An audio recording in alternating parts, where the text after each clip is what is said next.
Jacob Dawson had been away from his home for what seemed like forever.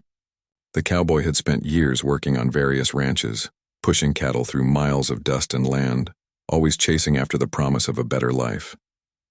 A life where he could build something of his own.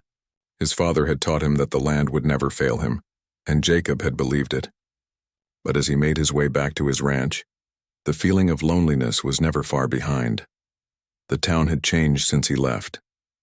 The people he had once known seemed like strangers, their faces now distant and unfamiliar.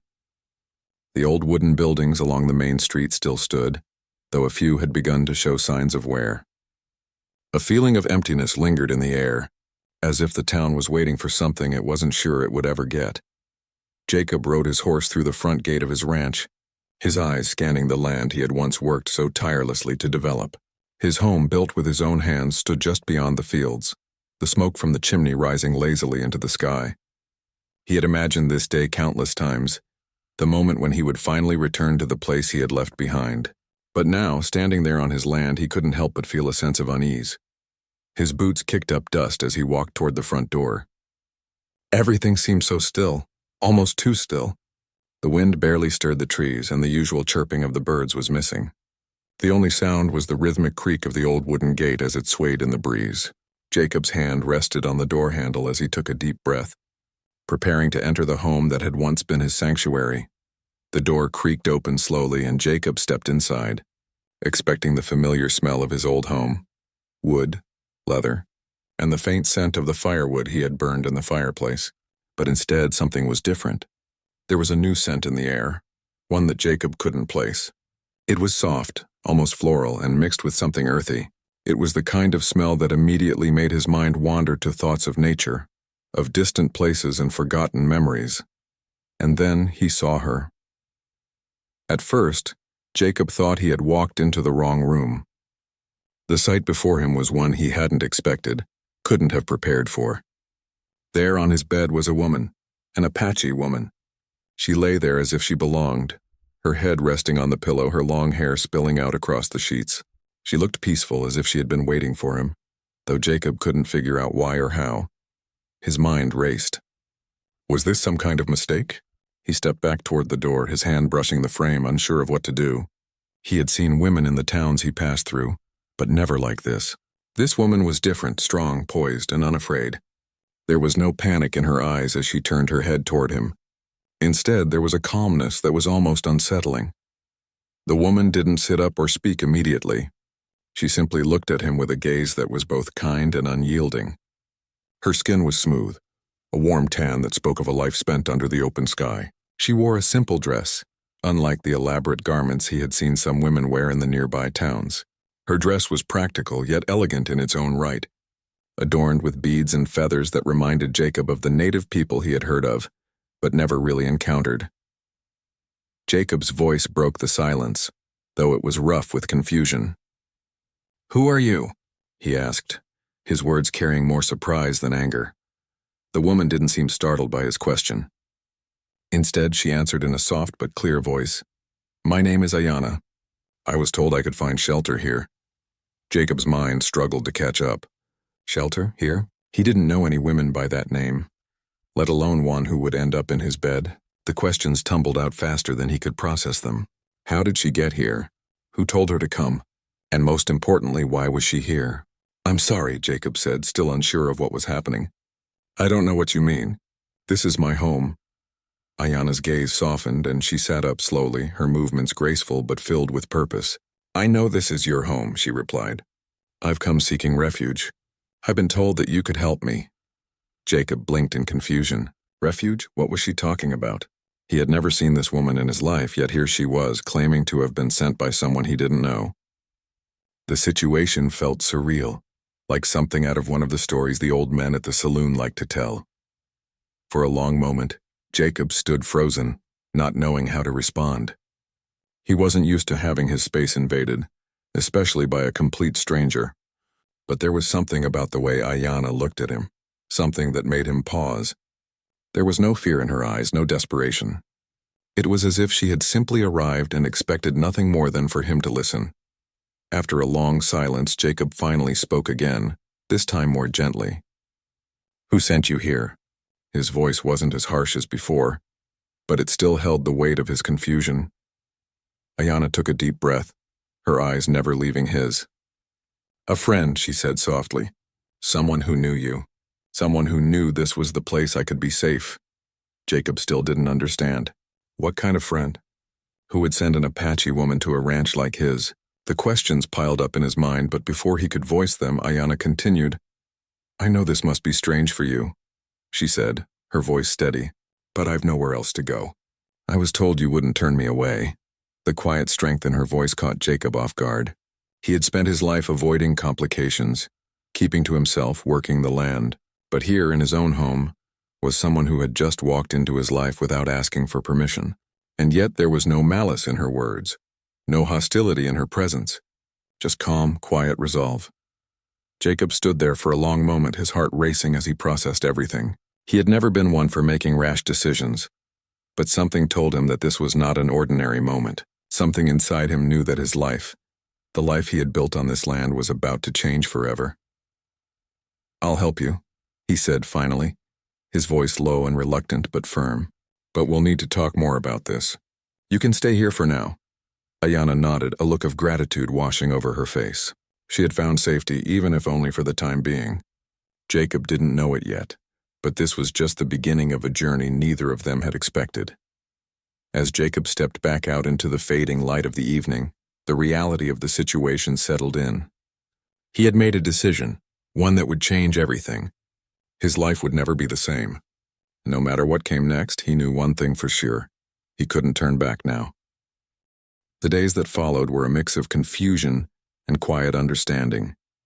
Jacob had agreed to let Ayana stay, but that decision weighed heavily on his mind. He had lived alone for so long with nothing but the land and his work to keep him company. Now there was another presence in his home, someone he didn't fully understand, yet someone who seemed to fit in with the world he had created. Ayana was a mystery to him, but one that he couldn't ignore. Each day she woke up early, just like he did, to tend to the animals and help with the chores. At first, Jacob had kept his distance, unsure of how to interact with her. But he noticed something strange. She wasn't just working. She was teaching him too. She showed him ways of managing the land that he had never considered. She spoke of the rhythms of the seasons, how to read the sky and the earth in ways that could save time and effort. One morning, as they sat together on the porch after a long day's work, Ayana spoke of her past. Her voice was calm, yet there was a deep sadness in her words. She had grown up in a tribe that had been torn apart by wars and raids. She had learned to survive by adapting to each challenge, but her life had never been easy. She told Jacob of her escape, how she had run from a life of control and pain. Jacob listened quietly, unsure of how to respond. He had never lived a life like that, never known the kind of fear she described. His world had always been one of hard work and physical struggle, but not the kind of emotional burden Ayana carried. Yet as she spoke, Jacob felt a deep sense of respect for her. She was strong, more than he had first realized. As the days went by, their conversations grew longer. Jacob started to share his own story, the reasons he had left home in the first place. He spoke of the family he had lost, the heartbreak that had driven him to leave everything behind. He told her about his dreams of building a life on his own, without anyone to rely on but himself. He had thought that would bring him peace, but now, with Ayana's presence, he realized that he had been wrong. Ayana didn't judge him. She understood loneliness perhaps better than anyone. She had spent years running from her past, trying to escape the chains that had held her down. But now she found herself with a man who had also known hardship, though in a different way. One evening, as the sun dipped below the horizon, Jacob and Ayana sat on the porch, watching the stars appear one by one in the clear sky. The stillness of the moment felt different now, more connected. Jacob found himself drawn to Ayana in a way that he couldn't explain. It was more than just physical attraction. It was a deeper connection, one that had slowly grown between them. I never thought I'd find someone like you, Jacob said quietly, his voice rough with emotion. I've spent so much time alone not knowing what I was missing. Ayana turned to him, her eyes reflecting the dim light of the evening. I never thought I'd find someone who would understand me, she replied softly. I thought I was meant to be alone, to carry my burdens by myself."